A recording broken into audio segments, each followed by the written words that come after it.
Doctor صاحب آپ نے بڑی اچھی گفتگو کی. آپ نے کہا کہ حضرات خلفائے راشدین اور حضرت صحابہ کے ہم نے ان کے بارے میں غلط الفاظ نہیں کہنا چاہیے.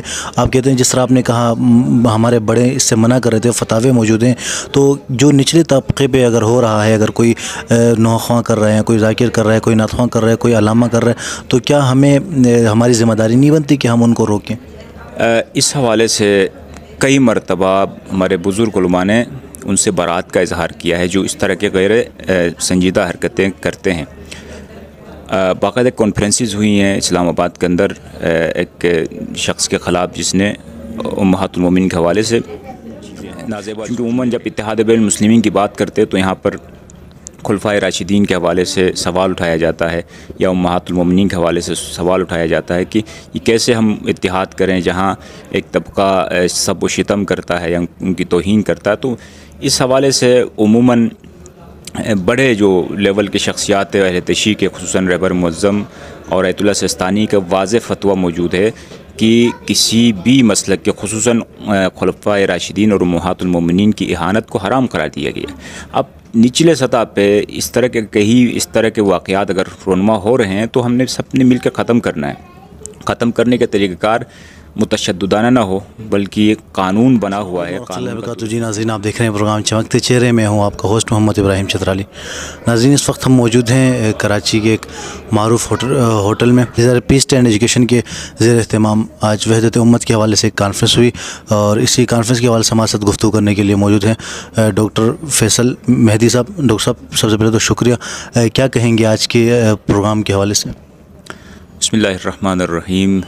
سب سے پہلے میں پیس اینڈ ایجوکیشن کی پوری ٹیم کا شکریہ ادا کرتا ہوں کہ انہوں نے آج بین المذاہب ہم آہنگی کے حوالے سے ایک شاندار پروگرام کا انعقاد کیا. یقیناً خصوصاً پاکستان جن حالات سے دو چار ہے, جن چیلنجز سے دو چار ہے, ان سے نکلنے کے لیے ہمیں بین المسالک ہم آہنگی کی ضرورت ہے. اور بین المسالک ہم آہنگی کا مطلب یہ ہے کہ ہم کوئی ایک مذہب پہ جمع ہونے نہیں جا رہے ہیں, بلکہ تمام مذاہب کے جو مشترکات ہیں ان مشترکات پر جمع ہو کر پاکستان کی ترقی, پاکستان کی سالمیت اور تمام انسانوں کے حقوق سب تک پہنچانے کے لیے تو بین المسالک و بین المذاہب ہم آہنگی بہت ضروری ہے. ڈاکٹر صاحب, کس طرح بین المذاہب ہم آہنگی کو ہم عام کر سکتے ہیں؟ اس حوالے سے آپ کی کیا تجاویز ہیں؟ سب سے پہلے تو ہم اگر مسلمانوں کے درمیان دیکھیں تو بہت سارے اشتراکات موجود ہیں. خدا کی وحدانیت, نبی مکرم کی نبوت اور خاتم النبیین ہونا, کعبۃ اللہ, اس طرح کے بہت سارے مشترکات ہیں. چونکہ ایک طبقہ شروع سے رہا ہے کہ جو وحدت المسلمین, اتحاد بین المسلمین کے عمل کو سب متاثر کرنے کی, یہ کوئی چھوٹا معاملہ نہیں ہے بلکہ ایک بڑی قوتیں چاہتی ہیں کہ پاکستان جو ہے وہ کمزور ہو, پاکستان عدم استحکام کا شکار ہو. اور عدم استحکام کا شکار اس صورت میں ہوگا کہ اگر ہم اتحاد بین المسلمین کے اس دامن کو چھوڑ دیں گے اور افتراق اور انارکی کی طرف ہم چلے جائیں گے. بہت سارے اس کا واحد حل یہ ہے کہ ہم مختلف مذاہب و مسالک کے, خصوصاً مسلمانوں کے مابین جو مسالک ہیں, اہل حدیث ہے, دیوبند ہے, بریلوی اور اہل تشیع ہے, ان کے بنیادی سورسز کو دیکھیں, ان کے بنیادی کتابوں کو دیکھیں کہ کہیں ان کے تعلیمات کے اندر کوئی ایسی چیز نہیں ہے جو ہمارے مذاہب اور ہمارے شخصیات کے حوالے سے کوئی ناگوار چیزیں ہوں. کیونکہ عموماً جب اتحاد بین المسلمین کی بات کرتے تو یہاں پر خلفائے راشدین کے حوالے سے سوال اٹھایا جاتا ہے یا امہات المومنین کے حوالے سے سوال اٹھایا جاتا ہے کہ یہ کیسے ہم اتحاد کریں جہاں ایک طبقہ سب و شتم کرتا ہے یا ان کی توہین کرتا ہے. تو اس حوالے سے عموماً بڑے جو لیول کی شخصیات اہل تشیع کے, خصوصاً رہبر معظم اور آیت اللہ سستانی کا واضح فتویٰ موجود ہے کہ کسی بھی مسلک کے, خصوصاً خلفائے راشدین اور امہات المومنین کی اہانت کو حرام قرار دیا گیا. اب نچلے سطح پہ اس طرح کے واقعات اگر رونما ہو رہے ہیں تو ہم نے سب نے مل کر ختم کرنا ہے. ختم کرنے کا طریقہ کار متشددانہ نہ ہو بلکہ ایک قانون بنا ہوا ہے, قانون کا درست استعمال ہو. عموماً ہمارے ہاں قانون کا بھی غلط استعمال ہوتا ہے. اسی طرح ایک قانون توہین مذہب کا بھی بنا ہوا ہے. تو آپ دیکھیں کہ کراچی کے 1-2 ہفتے پہلے کے کئی ریلیاں نکل گئیں, در و دیوار پہ توہین مذہب پہ مبنی چاکن موجود ہے, نعرے موجود ہے. اسی طرح اس پہ بھی ہم سب ملیں کہ کسی کی مذہب کی توہین اور کسی مذہبی شخصیات کی توہین، یہ دونوں جرم ہیں، قانون باقاعدہ موجود ہے. شیعہ سنی سب مل کر ہم نے ان قوانین پر عمل درآمد کروانا یہ ریاست کا کام ہے، لیکن نہیں کرتی ہے. بہت بڑا المیہ ہے.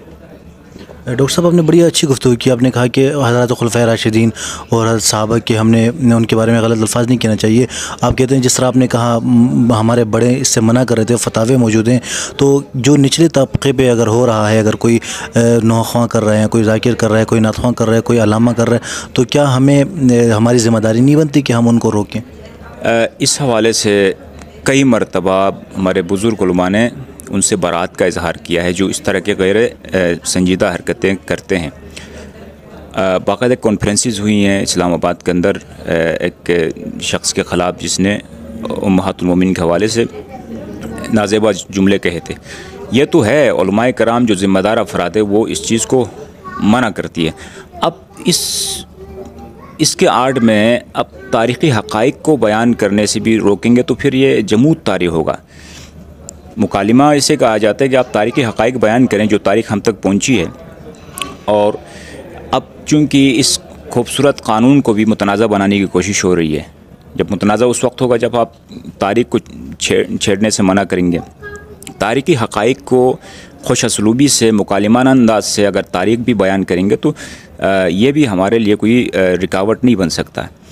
لیکن اس طرح کی جو شخصیات ہے، میں کہوں گا، میں تو تمام عالم اسلام کی بات کروں گا کہ یہاں پر تمام مسلمانوں کے مسالک کے درمیان جو تنازعات ہیں ان کو ختم کرنے کے لیے مسلمانوں کے تمام مسالک کے ذمہ داروں کو آگے آنا چاہیے، اور ان افراد کو جو غیر ذمہ دار بیانات کے ذریعے سے، ہیٹ اسپیچ کے ذریعے سے، بہت سارے محرکات تحریروں کے ذریعے سے امن کو خراب کرتے ہیں، مسلمانوں سے لڑواتے ہیں، ان سے برات کا اظہار کرنا چاہیے. اور سب سے بڑا جو ذمہ داری ہے وہ ریاست کی ہے. قانون پہ امپلیمنٹ ہو، قانون پہ عمل درآمد ہو. کتنے 350 سے اوپر کیسز ہوئے ہیں ہیڈ اسپیچز کے حوالے سے پاکستان کے اندر 2018 سے لے کے 2020 تک. تو یہ خوش آئند کام ہے جو سلسلہ اس طرح کے فورمز کے ذریعے سے آگے بڑھ رہا ہے. بہت شکریہ ڈاکٹر فیصل مہدی صاحب.